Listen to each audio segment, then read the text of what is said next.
За бид нар хавтуу биеийн хавтгай нийлэмж хөдөлгөөний үүд цэгийн хур тодорхойлох гэсэн сэдвээр 2 дахь бодлогоо сонгоё. За бидэнд юу өгсөн бэ гэхээр R гэсэн араа тусдаа дугуй бие 1 AB гэсэн шатун 3 гэсэн ползон өгсөн.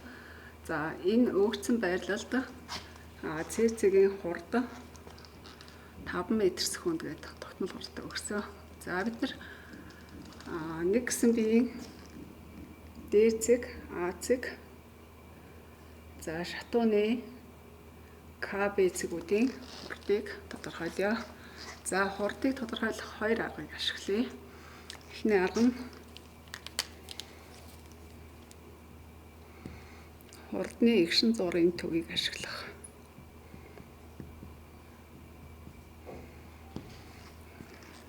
Бидэнд хурдны эгшин зургийн төвийг тодорхойлох 5 тохиолдол бий. Энэ 5 тохиолдлоос дугуй бие маань хөдөлгөөнгүй гадаргуутай шүргэж хавтгаад хөдөлж байгаа тохиолдолд шүргэлтийн цэг, хөдөлгөөнгүй цэг нь хурдны эгшин зургийн төв болдгоо. За тэгвэл энэ дугуй бие маань хөдөлгөөнгүй гадаргуутай шүргэж байгаа энэ цэг маань P гэсэн цэг маань хурдан тухай эгшин тэг болно. Энэ эгшинд хавтгай хөдөлгөөн хийж байгаа биеийн бүх цэгүүд энэ цэгийг тойроод омега 1 гэсэн өнцөг хурдтайгаар эгшин зур иргэнэ гэж үзнэ. За биднэрт C цэгийн хурд өгсөн учраас C цэгийн хурд маань омега 1-ийг үржигнэ CP. Эндээс бидний омега 1 гэсэн эгшин зур өнцөг хурд маань C цэгийн хурдыг CB харьцуулсандаа тэнцүү буюу 5-ыг CP нараад тастаа тэнцүү буюу 0.5. За ингээд 10 секундын хасахныг зэрэгцтэй тэнцүү болно. За бидний нөхцөл ёсоор эгшин зургийн өнцөг хурд маань А цэгийн хурдыг AP-д, C цэгийн хурдыг CP-д, D цэгийн хурдыг DP-д хэмжлэнгээр тодорхойлох боломжтой. За тэгвэл D цэгийн хурд нь омега 1-ийг үржигнэ DP буюу 10-ыг үржигнэ DP маань язгуурдуур R-ийн квадрат дээр нэмэх нь R-ийн квадрат буюу 10-ыг үржигдэх нь R-ийг үржигдэх нь язгуурдуур 2. R-ийг үржигдэх нь язгуурдуур 2. За R маань 0.5 5 язгуурдуур 2 м/сек. За чиглэл нь DP-д перпендикуляраар өнцөг хурд. Омега 1-ийн дагуу чиглэл нь өөрөөр хэлбэл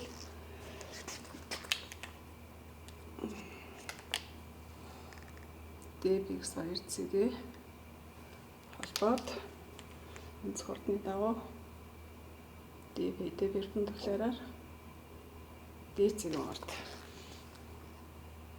Тэгэлнэ. За энэ үед А цэг нь мөн эгшин зургийн төвийг тойроод AP гэсэн араа тусдаа тойргоор ирэх бөгөөд 10-ыг үржигнэ AP нь 2 R-тэй тэнцүү. За R 0.5 1 10 м/сек. За 10 м/сек А цэгийн хурд нь мөн AP-д перпендикуляраар өнцөг хурдны дагуу чиглэнэ. Тэгэхээр AP-д перпендикуляр өнцөг хурдны дагуу хэрэг А цэгийн хурд ингэж орж ирнэ. За 2 гэдэг шатууны хувьд мөн хавтгай хөдөлгөөн хийж байгаа учраас хурдны эгшин зургийн төвийг тодорхойлно. За манай D цэгийн хурдны чиглэл нь А цэг ийшээ хөдлөхөд B цэг мөн ийшээ хөдлөнө гэсэн үг.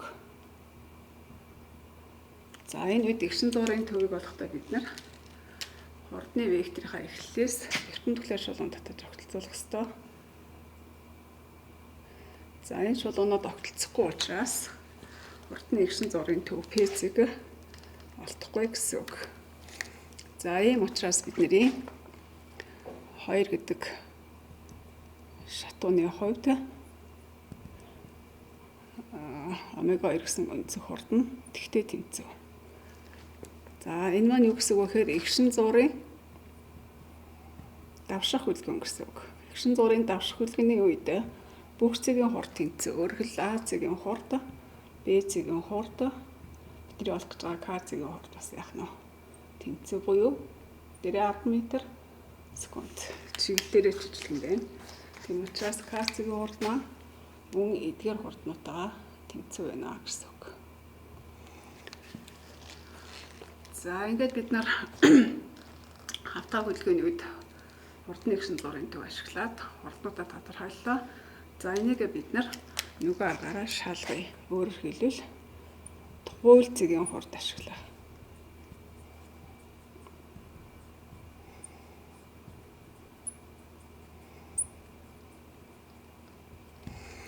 За тухуйл цэгийн хурд ашиглах. Биднэрт С цэгийн хурд мэдэж байгаа учраас С цэгээ тухуйлаар сонгоё.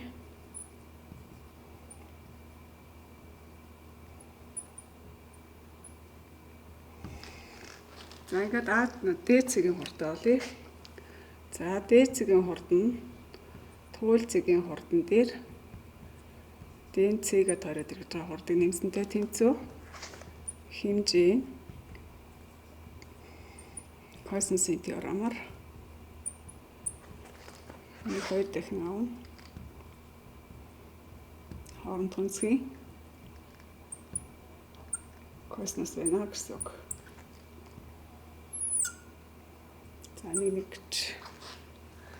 За Д цэг нь цэгээ тойроод ирж байгаа өнцөг хурд маань өнцөг хурдыг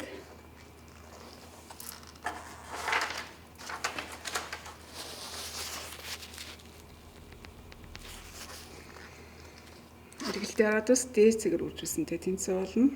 За өнцөг хурдыг бид нар 10 гэж авсан тийм ээ. 10. Д Ц маань 10-аад ус 0.5 буюу 5 м/с. За чиглэл нь ДЦ-тэй перпендикуляраар өнцөг хурдны дагуу чиглэнэ. Өөрөөр хэлбэл ДЦ-тэй перпендикуляраар өнцөг хурдны дагуу хэр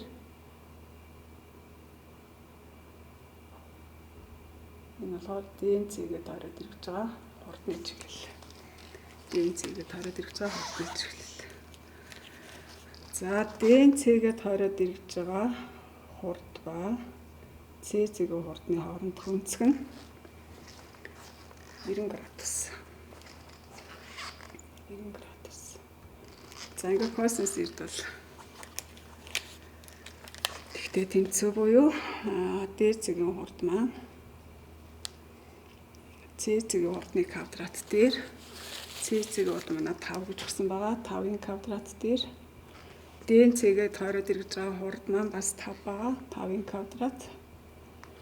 За энд косинус 0 учраас шуудыг болоод энэ маань 2 язгуурдаар 5 м/с.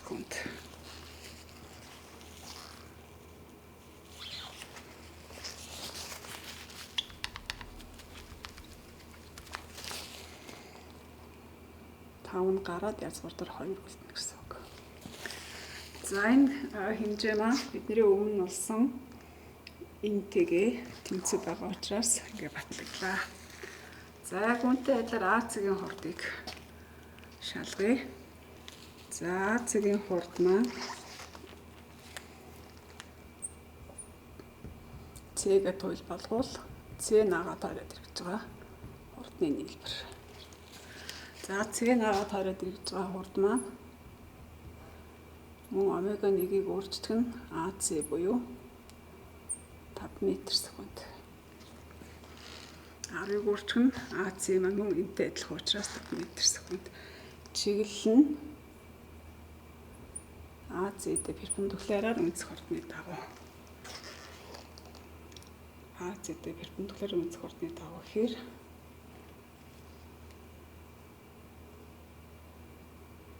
C-аагаа тойроод ирж байгаа хурд гэсэн үг. За энэ тохиолдолд бидний АЗ-ийн хурд C-аагаа тойроод ирж байгаа хурдны хоорондох өнцөг маань 0 градус болчихно. 0 градус. За тэгэхээр энэ томьёон дээр бид нэр C-ийн АЗ-ийн хурдыг олъё гэвэл C-ийн хурдны квадрат АЗ-ийг тойроод ирж байгаа хурдны квадрат. За косинус 0-д нэгтэй тэнцүү. Нэгтэй тэнцүү учраас нэмэх нь 2 BC BAC. За энэ маань томьёо учраас BC дээр нэмэх нь AC буюу 5 дээр нэмэх нь 5 буюу 10 м/с болох нэ. За энэ утга маань мөн бидний өмнө болсон АЗ-ийн хурдтай тэнцүү гарч байна. За бид нэр 2 гэсэн шатууны хувьд АЗ-гээ туйл болгоод КЦ-ийн хурдыг олъё.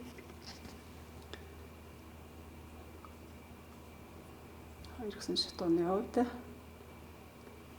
БА мэдж байгаа учраас АЗ-гээ туйл болгоод КЦ-ийн хурдыг олъё. За КЦ-ийн хурд маань туйлцгийн хурдан дээр К-аагаа тойроод ирж байгаа хурдыг нэмсэнтэй тэнцүү. К-аагаа тойроод ирж байгаа хурд маань К-аагаа тойроод ирж байгаа хурд маань омега 2-ыг үйлчлэх нь АК буюу тэгтэй тэнцүү. Агшин зургийн өнцгөрд маань тэг учраас КЦ-ийн хурд нь АЗ-ийн хурдтайгаа тэнцүү буюу 10 м/с буюу БЦ-ийн хувьд мөн ялгаагүй АЗ-ийн хурдтайгаа тэнцүү 10 м/с квадрат болно. За ингээд бид нэр агшин зургийн төвийг ашиглаад олсон хурдаа туйлцгийн хурд ашиглан шалгуулаа.